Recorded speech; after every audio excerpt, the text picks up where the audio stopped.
We good? Yes, you're good. Okay. Okay. We're gonna call this meeting to order. It is the practice committee meeting. We think have everybody between Zoom and in person. Everybody is here, except for Melissa, but she's, I think. So we're gonna go ahead and get started. Is there an on-site packet? No change, no, I'm sorry. Okay. Any additions or revisions to the agenda? Okay. Any announcements? I have no announcements. Okay. Does anybody else have it? Okay. Approval of minutes. This would have been included in your packet that went out. Did everybody have a chance to look that over and any change like that? Nope. Can I get a motion for approval? I move to approve the minutes from December 12th, 2023, practice committee meeting as written. A second? I'll second. Okay, thank you. Everybody, yeah, any discussion? Okay, all in favor? Aye. Any opposed? Okay. Motion passes. So our next is the consent item, the practice calls report. So that would be me, with Davies practice specialist, and the practice call report you'll see starts on page 7. And you'll see that there's a comparison between 2023 and 2024. Regarding the practice, the volume, the practice issues, they still are pretty much standard for what's being submitted for clarification or for guidance. KSBN has a standard statement and includes references back to the Nurse Practice Act in response. On page 8, the previous questions, I'll draw your attention to. There was some about pre-employment screening and reporting of marijuana. I wanted to let the committee know that I'm reviewing some guidance from the NCSBN, the National Council for State Boards of Nursing, on how we get complaints and how we can maybe perhaps provide education back to employers as to what to do when they have a multi-state licensee and they have a pre-employment popping positive on the UBS and what they need to do. So that was a question that's come in. And so I am reviewing some guidance to understand that better. And then the next one was on license status question by facilities. There in your packet, you'll see there are 2 e-notify flyers. One is for employers specific and one is for the licensee. So we are distributing those accordingly. I did also connect with the Sunflower Connection, which is a newsletter put out by KDADS, the Department of Aging and Disability. And they have a newsletter that goes to all the assisted livings, nursing homes, long-term care facilities. So I did put that information out for those employers so that they could receive those. We'll also probably add it to our own KSBN newsletter as far as where they can download those. And then there's another one, let's see, the APRN, the frequently asked questions is in your packet on page 11. And we get a lot of practice calls from the APRN, and depending on the function and the roles. This is just an FYI, the frequently asked questions was reviewed by staff and Carol looked at it, and it's here for the practice committee to review. We're also looking at the rest of the frequently asked questions that's on the bottom of the KSBN website. And it's hoped that we can potentially have that back to the committee by June. And you can look at all of the frequently asked questions and our responses so that perhaps we can have some of those things on the website that people can access in lieu of calling and emailing and 80 calls a month are excessive. So, and that will free us up just a little bit, but I hope to get a draft back to the committee by June. And then we had another question that came in about abbreviations and what's common and not common. And I visited with the education division, and they provided us with some links as to what is common and what is do not use.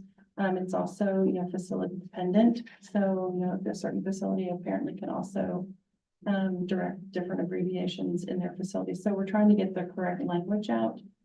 So I might do a newsletter, discussion about those type of things this next time. So, and I think there's a motion, right?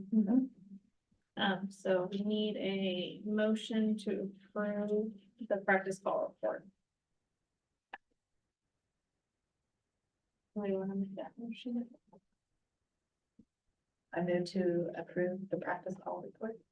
And then the second. Second. Thank you. Any discussion? Okay, all those, in agreement? Aye. Aye. Opposed? Motion carries. Now we move on to the unfinished business. The new regulation review process that is to be completed in March 2025. So the ones that the review final comments that are listed there, the 101 through 107. They're in your packet. There is comments that they have added that they've received. We do have a few more comments to add to that. So the plan is to finalize those. We can finalize the final draft of those and get those back into committee in June. And then that way you can review them off the language before you come, and then we can approve those in June. So that'll be the 101 through the 107. And so you'll have about 7 of your 27 done. And if I think also I've sent out the ones from 108 to 114. So if you want to send me in your comments and fill out that form, or Michelle Terry just sent me an email, it doesn't matter. Then I can put them all together, and then you guys can review the language before you come, and we can get even more done. So that's, And then from there, we'll just schedule the additional chunks at each meeting. Yeah. So we have a good chunk to do. So we don't have any that we're moving on right now. we don't have any. Okay. So then new business, the IV hydration clinics. Okay, this is only to relate to the committee that what KSB and staff have been asked to participate with. Board of Pharmacy has initiated and is leading this endeavor. Ruth Humbert, who's one of the nurse investigators and also takes care of some of the practice calls, is on this task force with me. Carol and Charles, our attorney, legal counsel for the board, first attended to kind of see what this was about. BOHA is also, the Board of Healing Arts is also on this committee. So it's Board of Pharmacy, Board of Healing Arts, and KSBN. And what they're looking at doing is basically reviewing and doing a coordinated effort to address and define, perhaps provide education regarding these IV hydration clinics. Board of Pharmacy is set for another meeting in April. They're supposed to have some definitions to kind of review at that time. This is a frequently asked question and a hot topic, and that comes in all the time, but we don't have any true guidance that we can per se give, but we're welcome to kind of participate in that conversation to kind of see if there's education that can get out, be it via a different stream. Yes. Madam Chairman, as we recognize. Yeah. Linda, who do they report to now? I'm curious on that. Is there a governing body that they report to right now, or is it kind of a? They don't. What we perceive is they're applying for like a business, to set up their business. And they will apply through the Secretary of State's office for an LLC certificate. All that the Board of Nursing is asked to do is to acknowledge that it is an active license in good standing, and that's it. So we don't approve their business model. We don't have any authority over their business. But I think that was the concern by Board of Pharmacy, because the mention at the meeting I attended, they said that they also approve the distributors of pharmaceuticals in the state. And so they're wondering how some of these clinics are getting medications to distribute if they're not registered with the Board of Pharmacy. So it, you know, it all ties together that I think we're all kind of looking at the same picture from different angles. So however that pans out, I'll keep the committee updated as far as what this looks like, but we have, KSBN has no authority over the clinic. Just over the licensees, if a report is made. Really, so. Are they working outside their scope? That's the question. That comes up. That would be the question, but in order to be able to look into that, I would have to have a complaint filed with the Board of Nursing for us to then go in out and look at, you know, Jane Doe, to see if Jane Doe is working outside her scope. If we don't have a complaint that comes in, I don't have any reason to look at Jane Doe. How did they do that? If there's no parameters around that, how do you determine the scope around something that doesn't have parameters to begin with? The IV hydration, I know that the FDA and the Federal Trade Commission has been looking at these type of clinics, so there might be some guidance that has come down from them. They did a presentation last July, I believe it was, and state boards of nursing, as well as their counterparts, have been looking at and have devised certain ways that they're looking at things. Whether or not we adopt anything or can do anything, that's above my pay grade. So, you know, I would just present to you kind of what is happening from the discussion. And I don't know what needs to happen from there or who it needs to go to.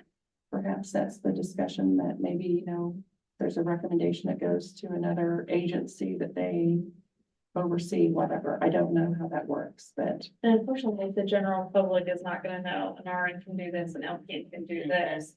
So it's gonna have to be,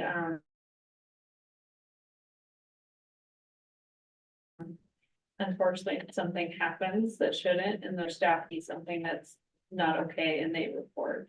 So that's where we're kind of in a lull too, and sometimes there's a wide delay of getting reported because you just don't know what to report. patients are unaware. Yeah, Do we have any idea how many hydration clinics are in? I don't, and we just had one meeting, so maybe that's a question I can ask and get some more data to kind of like figure out, but I don't know who would have that data, the Secretary of State's office. I don't even, if they're not regulated, I don't know. and depending on how they classify their license, their name could have nothing to Their do with name that, could and have you would have no nothing way to track Yeah. it. Right. And I would guess that a lot of nurses that maybe even know about, because I know of a hydration clinic, but I just assumed that nurse would not practice outside of her scope. Yeah, because I mean, yeah, you Because understand we're that, professionals and we don't do that. yeah, that the doctor made the order and they're doing what they should, and yeah, yeah. But then because you don't want to So falsely You wouldn't report know them, to but report it. yeah, That was my point. You wouldn't know to report it. yeah, But the lawyer's, How would you know to report it? but the lawyer's point, you know, normal practices have an order, follow the order and follow through. But if it's an LLC, a business as opposed to, you know, a medical facility, those may, that'd be hard to follow those. But as a nurse, wouldn't you still have to? you still have to follow your licensing, but as far as the business is concerned, like there would be no. There'd be no JCO, no surveying, no none of that, because it's an LLC versus a medical facility. Yeah. So there's no way that would even really outside agency that would catch it. Might not even be a nurse. Yeah, I mean, that's in our reality too. So, I think some of the discussion from other states and the FDA and FTC brought up was that like they're having these mobile clinics set up at like professional or college games, football games, and offering IV hydration, you know, so that you can participate in some alcoholic beverage and still stay hydrated. We have had a complaint that came in several years ago, right when like 2020, of a IV hydration happening at a local, at the Country Stampede, yes, and yeah. they had That's what they I had diverted. heard of them. They were mobile and they were at concerts. Yeah, they had diverted from their facility, all of their IVs and all their stuff, and so they were, but we could take action on that licensee because she was also impaired. giving IV hydration Oh, to my goodness. two people who were also impaired. So it was kind of, I mean, that was the first thing that we saw, but we've not really had much reported since, but there is this feeling that they are acting outside their scope, but there's no way to really validate that yet. But I just sent you aware. Yeah. This is, and it's a concern because Glad they're they looking. call us wanting us to tell them how to set up their clinic and how to run their clinic. And we're just like, okay, are you assessing the patient, documenting with the patient? Do you have allergies written? Do you have an order to operate under? I mean, and then I even have had a non-nurse call me and ask me how she sets up a clinic. And I'm like, because all she heard was that she needed to call us to get this certificate. And I went, oh, I'm really concerned. But I hope this little task force can kind of help maybe provide Yeah. something and, collectively perhaps, and I don't know how it gets approved. But the board has to kind of get involved at that point and he makes a recommendation to the board to say, let's provide whatever. I don't know, but I'll keep you apprised. So, Cause I think it's gonna get worse before it gets better, especially if nobody's willing to say, I'm gonna regulate this. we don't want patients to be harmed and Yeah. that's the fear. And that's what we're tasked with is protecting the public. So, And we're obviously not gonna jump and be like, okay, we're gonna go out, we're gonna survey every single one of these things on the board. Like, that's not our thing. no. So, That's- like, that is, yeah. That's not a directive, right? No, heck, no, no. No, that is not a directive. But I mean, Yeah. there needs to be a regulating body, but I don't think that anybody's really willing to. They let me do it. Cause I mean, everybody here's an idea and I think, well, that's a great idea. How can I make that happen? And then they find probably not the best way to make it happen, but it's in theory, like you think about different, not necessarily that event, but like running events and things like that, marathons and stuff. I can see events where it would be good if it was a regulated business. Just like anybody else and having what you need on site, position and proper orders and documentation. That, like you bringing that up, that scares me thinking of the documentation of it, side of it. Yeah, And regulations, cleaning, yeah, country stampede. yeah, I know. It's clean. But, I mean, yeah, cause, I mean, yeah, 100%. Just the thought of that, cause if we did get a complaint, we're gonna have to figure out documentation wise what was done or not done. Because we would subpoena records and if they don't have the documentation for medical records, that would be interesting to kind of see what that kind of case comes out to be and how the board would act. But yeah. That's a potential sepsis solution there. I mean, that's- Yeah. So I don't know what, but I plan to probably bring the updates probably to every committee meeting, so you can. Yeah. Comment and. Cause for us, our brain goes forward possible. That's, I would hope that it's positive for some, but. Right, And does the patient, I mean, my thing is, does the patient know when and how and to report and, so too, so if the patient's getting harmed, we would rather have some notification this way as opposed to the, editorial in the paper or. That's the problem with a lot of these things, it's usually after the fact. Exactly. Right. So how do you get above before the train when you don't have authority to Yeah. stop on the tracks at all? So But yeah, you'll see, we know exactly from our practice what's gonna happen. what's gonna Or happen? potentially. yeah. Well, like we've said, like our mission statement, we're responsible to the citizens of campus. Mhm. Like, not necessarily the nurse, like we're there to protect the public. So So, as long as we stay with that mindset, I think whatever we can kind of come up with, and you guys are the committee, so you would direct us to be able to kind of like, how do we respond? well, and just for general public, like to make a complaint is very simple. Like, it's very on the website, it's very cut and dry. And then you guys just take it from there, and the amount of work you guys put into it is extensive and amazing, and I'm sure long hours and a lot of headache, but, and you guys are very thorough when you research, like if we do get a complaint, it's not, you're jumping straight into something, so. But it is easy to make a complaint and yeah, you wouldn't know how to or what to do.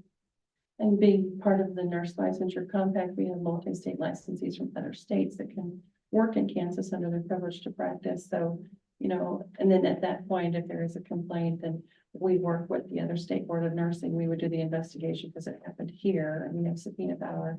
But we would also then report back to the home state so they could take action also. So it's, you know, we have those things set up, but it's just getting in front of the train that you can potentially see causing patient harm and can you, should you, how do you, you know, all of those things have to be addressed. So I plan to bring this topic back to you guys.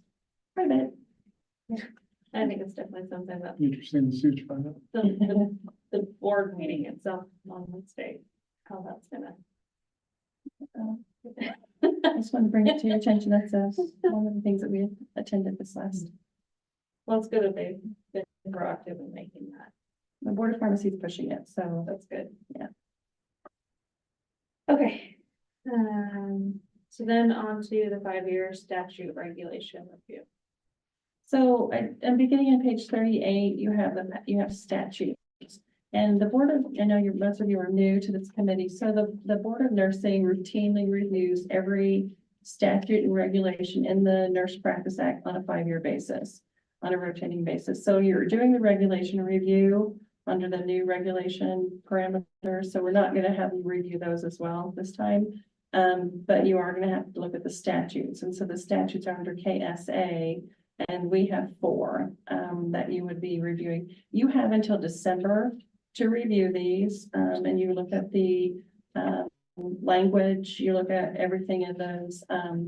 And if you want to make changes or not, then you make recommendations for that, and we have to have a motion that goes to the board, because you would have to say what you want to do as far as like making any recommendations for changing the language. I think one time we did one on the LMHT when there was like we changed it to be, More acceptable language. 'Cause Yeah, it's more very acceptable. old. yeah.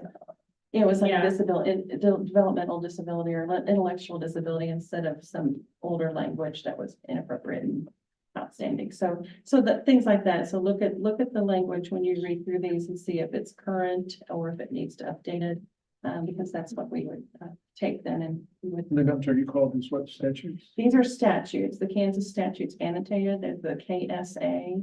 The regulations that you're reviewing under the new regulation models, they are KAR. So that's the difference. When you see the KSA, that's a statute, that's law. So that's a little bit harder of a process to change across the street. Carol doesn't like.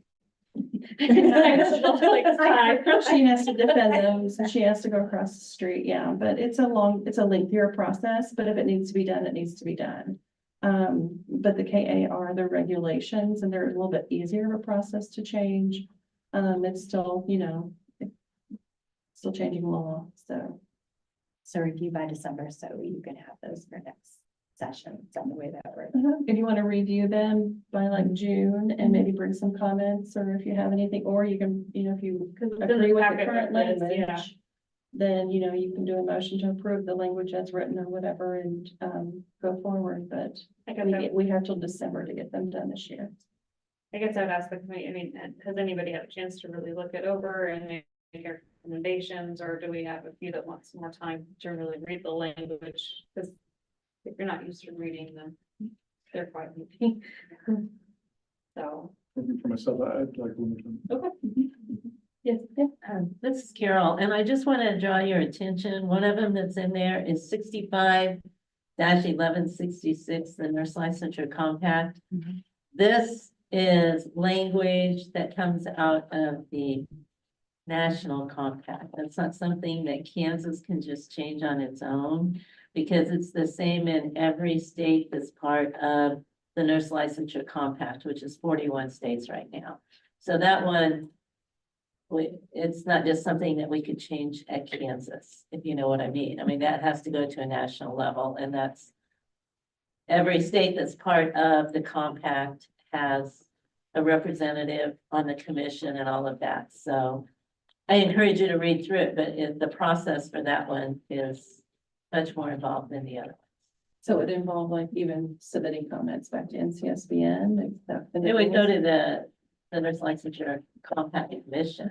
Okay. And it's a process to get things changed there. I mean, it's a very formal process. And